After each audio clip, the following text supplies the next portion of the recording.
In 1924, President Calvin Coolidge spoke to a group of business owners.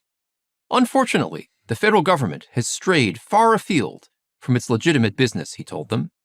It has trespassed upon fields where there should be no trespass. If it was trespass then, today it's grand larceny. By 1930, government spending at all levels, federal, state, and local, was just 12% of America's economic output. By 2020, it was 45%. And it's not just spending. The Federal Register, the list of all federal regulations, grew from 2,600 pages in 1936 to 90,000 in 2023. Administration after administration, decade after decade, the U.S. government just keeps getting bigger. Why? Proponents of bigger government say that as America's challenges grow, the only entity that can meet these challenges is the government. Are they right? Let's consider three major areas of spending: education, healthcare, and social welfare. Education comprises about 14% of all government spending. From 1966 to 2016, adjusted for inflation, spending per student nearly tripled, from $4,700 to almost $14,000. Has student performance nearly tripled? Nope. Math and reading scores have barely budged, and SAT performance hasn't improved at all. On a state-by-state basis, it's even worse. California spends $24,000 per student, and its K-12 performance is 37th in the nation.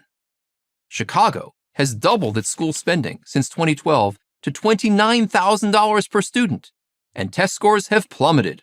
Only 1 in 4 students can read or do math at grade level. Now let's consider Medicaid, health care for the poor, which costs about $800 billion in 2022, or over 8% of all government expenditures. That's a lot of money. Is it making poor Americans healthier? In a 2013 paper in the New England Journal of Medicine, researchers studied the expansion of Medicaid coverage for low-income adults in Oregon. They found that Medicaid coverage generated no significant improvements in physical health outcomes. The results are also disappointing for the federal welfare programs that comprise America's broad social safety net. These programs make up more than 20% of all government spending.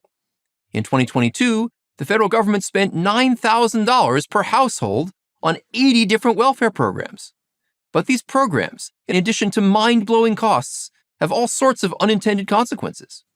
For example, Americans have been famous for their mobility, their eagerness to follow opportunity wherever it takes them. But a 2018 Yale Law School study found that welfare programs often discourage low-income people from relocating to find better-paying jobs. Why? Because they don't want to lose the benefits they're getting in their state. To recap, 41% of government spending goes to an education system that hasn't made us smarter, a healthcare system that hasn't made us healthier, and a welfare system that hasn't made us more prosperous. Maybe money isn't the problem. Maybe government isn't the answer. There is one more big factor to consider.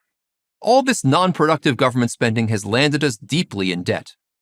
In 2024, the U.S. federal government's debt surpassed $35 trillion. The interest on that debt will surpass our entire defense budget in 2024. And that's not a static number. It keeps growing. The big government crowd that dug this hole has an answer for how to climb out. Tax the rich. Let's see what would happen if we did. A Cato Institute study considered what would happen if the government taxed 100% of all earnings above $500,000. Putting aside the absurdity of such an action, the study found that we would still be $200 billion short of covering the federal budget. And that assumes people wouldn't change their behavior in response to such confiscatory taxes. Why would anybody try to make a lot of money if they couldn't keep it? There is a way out of this mess, but it will take a change of mindset. We don't have to look back as far as Coolidge to get us on the right path, just to Ronald Reagan. Here's what he said. Government is not the solution to our problem. Government is the problem. For America's first 160 years, until President Franklin Roosevelt's New Deal, the government played a remarkably modest role in Americans' lives, and the nation prospered. The world had never seen anything like it. Even as the government has ballooned over the past 9 decades, it has not been able to stamp out Americans' knack for ingenuity and innovation. But at some point, something will have to give. No great civilization has survived the enormous levels of debt that the U.S. government is now assuming. Why would we be different? I'm Joshua Rao, professor of finance at Stanford and senior fellow at the Hoover Institution for Prager University.